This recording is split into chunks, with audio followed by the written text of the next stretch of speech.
Okay, good morning, everyone, and Chazak, Baruch. Thank you for joining us on this beautiful Thursday morning on the fast of Esther, Ta'anit Esther. Today is the fast that the Jewish people commemorate the story of Purim. And we are commemorating actually the fast the Jewish people fasted when they were fighting for their lives. And I want to get to the fast in a few moments, but I want to share with you today a beautiful essay from Rabbi Bernstein. Rabbi Bernstein is on fire. He's amazing.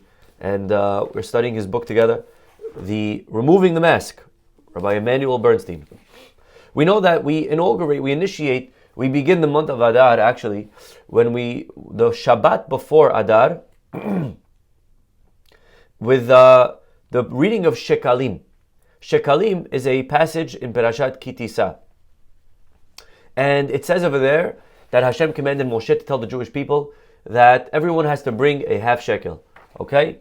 So instead of counting us by head, 1, 2, 3, 4, everyone would give a half shekel and he would count us via the half shekel. And this achieved two things. Number one, he would know our number. If there's 600,000 half shekels, so you know that there's 600,000 people. It also was a form of tzedakah. It was a form of charity. The money was used in the Beit HaMikdash. And we read this always as the month of Adar begins. The Shabbat preceding Rosh Chodesh Adar, like we did this past month. A couple of weeks ago we read Parashat Shekalim. Now, on a simple level, the reason that we are reading Shekalim is because in the times of the Beit HaMikdash, if you understand taxes, if you understand the idea of every year, the communal korbanot would have to be purchased from the new money, from that year's money. You couldn't use last year's funds for this year, right? So you would have to donate every year. There would need to be a donation that was made to specifically purchase animals from the new money. So the new year begins in Nisan, and it takes a month to collect. So they would announce 1 month before Rosh Chodesh Adar, they would read Shekalim. Everyone, bring your shekels, everybody. Bring the shekel to the temple. Now we have all the shekels and we can buy new animals from the new shekels for the upcoming new year. Okay? That is a simple reason of why we read Shekalim. And actually, according to this, Shekalim has nothing to do with Purim. It has everything to do with Nisan. Has everything to do with the new year. We're reading Shekalim so that we could gather the money for the upcoming year. But actually, there is a Gemara that suggests that actually Shekalim is very connected to the holiday of Purim itself. We know that Haman, when he wanted to kill the Jewish people, he actually bribed Ahashverosh. The pasuk says, "Va'aseret alafim kikar kesef." I will weigh out 10,000 talents of silver going into the king's treasuries. Okay? Someone told me today that would be equivalent to $250 million. Okay, almost as much as Trump's bail. Okay, $250 million would need to go to pay. He was willing to bribe Ahashverosh. That's a lot of money. And regarding this payment, the Gemara says, Amar Resh Lakish comments, Galui ve'yadu lefnei mishamar ve'aya olam, that Lord Almighty knew, she'atid Haman lishkol shkalim al Yisrael. The Hakadosh Baruch Hu knew that one day Haman is going to weigh out money to try to kill us, like we just said. Therefore, lefichach hikdil shkalahem lishkalav. So God said to us, you know what? Before Haman gives money, beat him to it. Precede him with your money. You guys give shekalim first. And therefore, before the month of Adar begins, we give shkalim as a way of canceling out the shkalim that Haman would try to bribe Ahashverosh with. In other words, besides for the fact practically that we need the money to buy korbanot, the shkalim that we give is sort of an atonement. It's an atonement for Haman trying to wipe us out. Of course, this needs elaboration. This needs to be explained. What in the world is the connection between Haman's shkalim and our shekalim? Well, if we want to understand how the half shekel was part of the solution, we really have to first go back and understand the problem. What was the problem? Why was Haman almost successful in killing us? What did we do wrong? Actually, Haman himself gives the answer. He says to Ahashverosh, the famous line, Yeshno am echad, mefuzarum forad ben ha'amim. He says to Ahashverosh, there is one nation scattered and separate among all the nations. What does that mean? Scattered and separate. Isn't that the same thing? Rabbi Shlomo El-Kabetz, you for sure know a song that he wrote. Anyone know what he was famous for? Rabbi Shlomo El-Kabetz was famous for writing which song? Lecha dodi likrat kala. Okay? Or if you're Ashkenaz, Lecha dodi likrat kala. Right? Okay. So, who wrote that song? Rabbi Shlomo El-Kabetz. He has a famous book called Manot HaLevi. Manot HaLevi on the Megillah. And he explains that the word mefuzar and meforad are two separate words. Mefuzar is geographically scattered, but mefurad is separated in unity, in emotion. The Jews, in other words, were filled with strife. They were filled with fighting. They was filled with mahloket. They was filled with tension. There was just each one trying to outdo the next. There was zero unity, my friends, amongst the Jewish people. And Haman, why does he care? He cares because he's telling Ahashverosh, we could kill them and we will win and we will succeed because they're divided. And even Haman knew that the only ones that can beat us is ourselves. And even Haman knew that if we are divided, then we are vulnerable. We are vulnerable. Our enemies look for when we're divided. And when we're divided, they come into attack. Matter of fact, October 7th, Hamas themselves said, when we saw so much fighting amongst the Jews, we knew this is an opportune moment. This is the time when they can't get along. So their mind, they're not together, their resources. So Haman knew this. And he said, Befuzarum forad ben ha'amim. We got to go in. This is the time to attack. Well, Esther, you should know, she understood this. And Esther said, if we're going to defeat Haman, I could go in and I could beg the king and I could do everything I want, but it's not going to help so long that we don't fix the root of the problem. The root of the issue was discord. So the solution has to be unity. And so she tells Mordechai, besides for praying and everything, Lech kenos et kol haYehudim, go and gather the Jewish people. Because it's only through gathering, removing our differences, and being able to see what brings us together. That's the only way that we're actually going to defeat Haman, that we're going to get rid of this enemy. And so they became one. We united in the times of Esther, faced with a common enemy. Interestingly, in the Megillah, it says, he points out over here, that Haman, when the decree was overturned, Mordechai sent the second message to the Jewish people. And he writes, Lihiyot haYehudim, let the Jews be atidim, layom hazeh, let them be prepared. The word atid is future. Let them be prepared on this day, lehinakem me'oivehem, to exact vengeance from their enemies. So Mordechai is telling the Jews that they should be prepared. Be prepared to defend yourselves, my fellow Jews. But the word atidim in the Megillah is actually written atudim. And he points out over here that the word atudim, what does atudim mean? It's what we call kareh uchtiv. It's written one way and it's pronounced another. It's written atidim, but it's read atudim. It's pronounced atidim, but it's written atudim. What does atudim mean? Atudim, he says over here, are the goats that keep the herd together. And so, this is the message. The Jewish people have to be together. The Jews, not only should they be prepared, that's good, be prepared, but also be together. Be atudim, become like flock. Become like the goats that keep everyone together. And then we will be able to defeat Haman. We know that one of the themes of Purim is venahafochu. Venahafochu means the irony. It flipped upside down. Right? The story of Purim is very ironic. Right? Haman wanted to hang Mordechai and then he was hanged. He wanted to kill us and then we killed them. The whole story, what was supposed to happen, he thought he was going on the horse. They took Mordechai on the horse. Right? The irony of the story is throughout the Megillah. Venahafochu. We gave a class in the past about Venahafochu. And there's many depths and layers to this.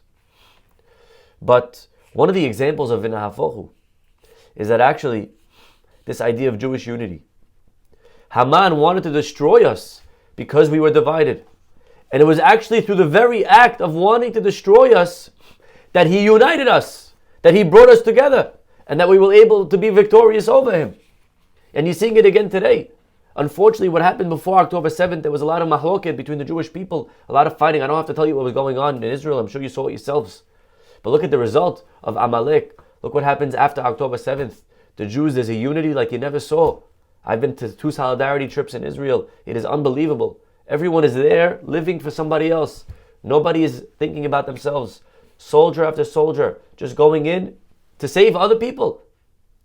The people that were, we heard a story. We had a brother of a hostage in the synagogue this past Shabbat. He came to the synagogue and he spoke. And he actually said that his brother was good. He was fine. He was able to run away, but he went back to try to help people. And he was taken captive.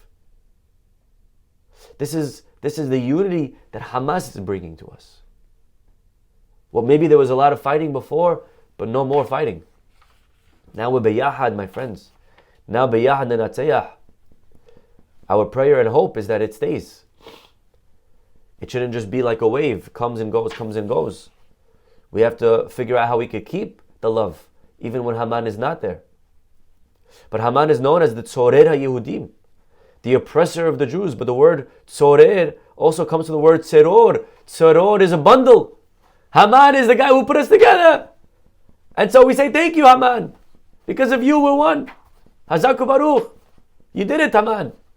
We couldn't do it. We couldn't figure out how to be one. But you figured it out. You came to the scene. Thank you very much. You really gave us a hand. Moreover, Rav Shlomo El-Kabetz, Manot HaLevi, he writes that that's the reason of Mishloach Manot. There's a few opinions of why we give Mishloach Manot on the day of Purim. On Purim, one reason is you're giving food to people. Right? It's such an interesting mitzvah. We don't have that. There's no mitzvah to give people food. Right? And it's not, by the way, it's not even about giving tzedakah. You're not supposed to give poor people food. That's a separate mitzvah called Matanot LeEvyonim. But besides for giving poor people food, you're also supposed to give your rich friend, also give him food. Why? Why should I give a rich guy food? He has enough food. He's throwing out food. Why should I give him food? So simply, the Trumat HaDeshen explains that the goal of Mishloach Manot is to ensure that he has food for the Seudah. He has food for the meal. Okay? And you're giving everyone food. You give people food. Says Rav Shlomo El-Kabetz, no. The goal of Mishloach Manot is unity. It's togetherness. It's to bring people back to each other. According to this, when you're making your list of Mishloach, my friends, instead of thinking who you want to give to, actually you should give to who you don't want to give to. You should make a list of everyone that you don't want to give and precisely give them. Because that is the message of Purim. That is how we are going to defeat Haman and Amalek of our time. And so today we have the fast of Esther, Ta'anit Esther. And this fast is commemorating, actually, interestingly, 2 fasts. If we could just quickly summarize the story of Purim. Haman hated the Jews. He wanted to kill the Jews. He does a lottery, and it falls out in 11 months from now that he's going to kill the Jews. The day it landed on was the 13th of Adar. Okay? Right now, he's in the middle of Nisan. It was right before Passover time. He does a lottery. It lands 11 months from now. The 13th of Adar to kill the Jewish people. He goes to Ahashverosh. He gives him the money. He bribes him. Let's kill the Jews. Ahashverosh says, no problem, let's do it. They send out letters to everyone that in 11 months from now, we're going to kill the Jewish people. Okay? Mordechai. Now, actually, there were 2 letters. One went to the masses. That was very vague. It just said, in 11 months from now, be prepared, something's going to happen. The second letter was sent to the officials. And that one was very clear. We're going to kill the Jews. Mordechai, who was an official, he had inside access, inside information. He heard that it's going to be also, that it was against the Jews. So he put ashes on his head. He's crying, he's mourning in front of the king's palace. Esther inquires what's going on, and he says, listen, this is the story. Haman wants to kill all the people. In 11 months from now, you got to do something, Esther. She says, listen, I can't go in. How am I supposed to go in? He didn't call me. He didn't invite me. I can't just go into the king's office. It's not 2024. You don't have women's rights. He'll kill me. Just because I'm his wife doesn't mean anything. He says, Esther, if you have to go in. She's like, well, what's the rush? Let's wait. There's 11 months till the decree. Let's give it. I'm sure he's going to call me in any day now. He says, you got to go in today. Today or never. Or you're going to lose your chance. Grab your moment, Esther. Or else it'll be somebody else and you will be wiped out from the books of history. It won't be Megillat Esther. It'll be, it'll be Megillat Sarah or whatever it is. Whoever comes to save the day. Okay, Esther decides she's going to step up. So what does she say to Mordechai? Lech kenos et kol haYehudim. Go and gather the Jewish people. That's what we said before, to kenos, to gather them. She was hinting to oneness, unity. Go and gather them. Vetsumu alai. And fast for me. And he points out over here, Rav Azariah Figo, he points out something very, very beautiful. She doesn't say fast. She doesn't say fast for 3 days. She says fast for me for 3 days. That is a very big difference between the two. Fasting is fasting for the tragedy. But she's very specific. She says fast for me. And look what he explains. He says something beautiful. We know that the Jewish people are in trouble. There's a decree to wipe them out in 11 months from then. Who is the only Jew in the world that's actually not in trouble? Who is the only Jew that's protected? Esther. There is no decree against her. She's in the palace. She's the queen. They don't even know she's Jewish, right? She's protected. So actually, that decree she didn't have to worry about. But she has another worry of her own. Now she has an issue. Now she's going into the palace uninvited. She's going into the king's chamber. No one called her in. So she has her own problems. So actually, she's in danger for one reason, and they're in danger for another reason. And here's what she tells the Jewish people. You guys, I know you have your own issues, and I know you're worried about your own skin, but I want you to fast, and as you're fasting and praying today in Yamidah, think about who? Think about me. Think about the only Jew that's not in trouble. Vegam ani v'na'arotai atzum ken. And actually, she says, when I'm praying and fasting, instead of me thinking about me and my worries that I'm going to be going into his chamber, I'll actually do the same. I will think about you guys. And so you fast for me, and I will fast for you. And it's a beautiful thing that she's setting the stage of, again, becoming one. Ubchen, and with that, avo el hamelech, and with that, I'll go into the king's office. The Gemara says that the tefillah v'tzibur is much more powerful than the tefillah v'yahid. The tefillah of an individual is not as strong as that of a community. Matter of fact, we're going to have, God willing, today, a worldwide prayer. I hope you hear this video on time. But if you are listening, it is March 21st, 2024. Hello, anyone listening to this message? Okay, and there's going to be a worldwide prayer of Shema Yisrael at 5:30 p.m. Israel time, which will be 11:30 a.m. in New York time, and then do the math wherever else you live. And every single Jew in the world at one moment is going to stop what they're doing, and they're going to say Shema Yisrael and accept the yoke of heaven. And that is a very powerful thing, that we're all praying as a tzibur. The Gemara says this. The Gemara says that a tzibur could break a decree, something that an individual cannot do. If you're alone, you cannot break a decree. If you're with a community, you can. So please again notify anyone that you think would want to share in this worldwide Shema recital. Now the Gemara wants to know, if that's the case, that a community could pray even after the decree, so why is it that the sailors, that the Pasuk says in Tehillim, Yordei hayam ba'oniyot, oseh melacha b'mayim rabim, the Torah speaks about sailors, the Tehillim speaks about sailors, and it says over there that they could only pray before the decree. But if there was already a decree, it's too late to pray. Too late to pray if there was already a decree stamped. The Gemara wants to know why. Sailors are plural. Sailors are many. Why can't they pray after the decree? If they're a community, they should still be able to pray. And listen to what he says over here. The Shem Shmuel explains something beautiful. It's true that there are many, but each one is praying for himself. Each sailor He's only thinking about his own needs, his own family. So you may be many people, but you're divided in your thoughts. You're selfish in your thoughts. You're each praying only for yourself. A community means praying for other people.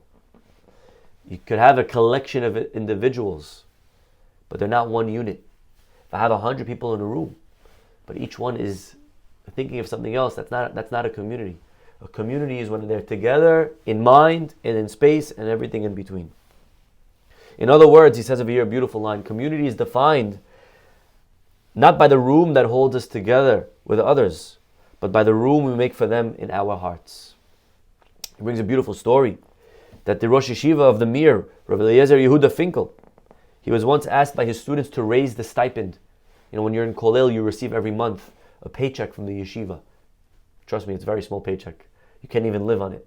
When I was in Kollel, and I'm not 85 years old, okay, I'm under 35. When I was in Kollel, my paycheck was under $1,000 a month, okay? So, trust me, it's very, very little. So whatever little they were receiving, they came to the Rosh Yeshiva and they said, Rabbi, we need a raise. You have to raise the stipend. The rabbi thought about it. He said, I'm sorry, but at this time, I can't afford to raise the stipend. We're too tight. I still have to calculate the needs of the single bachelors and the lunches and everything in between. The students persisted and they actually insisted and they said, Rabbi, according to halacha, you have to listen to us because we're the majority and you are one. And we know that the halacha says that the majority beats the minority. You are one and we are 100. We demand that you raise our stipend. My goodness. And Rav Eliezer Yehuda Finkel, he responded and he said, actually, my friends, I'm sorry to tell you, but I am the majority and you are the minority. Because it's true, you may have 100, but each one of you is only thinking about themselves. I am one, but I am thinking my decision is out of concern for the entire yeshiva. And so I am the majority and you are the minority. And this is really encapsulates beautifully what the sailors are all about. The sailors may be 100 sailors, but they're each an individual. And so when we come back to the machatzit shekel, to the 50 cent, to the half coin, what is the message of the machatzit shekel? The lesson is that you're only half. You're not one coin, you're half a coin. And you need the other coin. You need the other side of the coin. It's a lesson in unity, my friends. It's a lesson in realizing that everyone else is also valuable and I need you. Not only that, but I wasn't allowed to give more than a half coin. I had to keep it the same that you and me and everyone else is giving. And this is what the Gemara means when it says that our half shekel was able to uproot Haman's 10,000 shekels. What that means is that Haman came by trying to argue that we are divided. And then we came and we argued back, no, we are actually now one. We are one, Haman. So, and we'll end with this, what's very fascinating.